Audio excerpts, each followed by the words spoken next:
Right ఇక lunch time news లో details చూద్దాం. రఘురామకృష్ణంరాజు కస్టోడియల్ టార్చర్ కేసుపై విచారణ జరుగుతోంది. సిఐడి మాజీ అదనపు ఎస్పీ విజయపాల్ ఈ విచారణకు హాజరయ్యారు.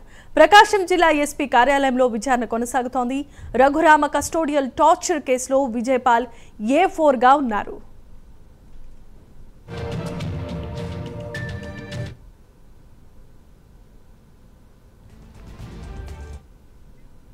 రైట్ ఇక రఘురామకృష్ణంరాజు కస్టోడియల్ విచారణకు సంబంధించి సిఐడి అడిషనల్ డిఎస్పీ విచారణకు హాజరైనట్లుగా తెలుస్తోంది. ఇదే అంశానికి సంబంధించి మరిన్ని అప్డేట్స్ ను మా ప్రతినిధి శ్రీనివాస్ ఫోన్ ఇన్ ద్వారా అందిస్తారు. శ్రీనివాస్, వైసీపీ మాజీ ఎంపీ రఘురామకృష్ణరాజు అప్పట్లో అంటే గతంలో వైసీపీ ప్రభుత్వంలో ఎంపీగా పనిచేశారు. ఆయన అప్పట్లో వైసీపీ పార్టీపై అంటే వీళ్ళ అక్రమాలను ఆరోపిస్తున్నాడు అన్న దానిపై అతనిపై కేసు నమోదు చేయడం జరిగింది. ఈ సందర్భంగా వారిపై కేసు పెట్టి కస్టోడియల్ లో అతన్ని టార్చర్ చేశారని చెప్పి ఆయన అప్పట్లో కొంతమంది అధికారుల మీద ఆరోపించడం జరిగింది. ఇప్పటి వరకు ఆయన న్యాయ పోరాటం చేస్తున్నారు.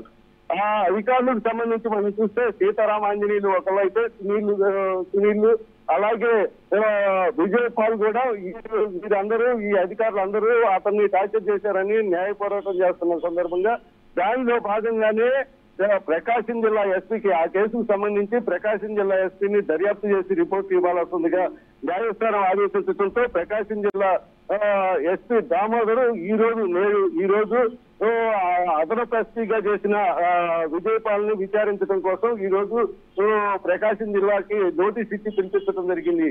జబీమా, right, thanks for the update Srinivas.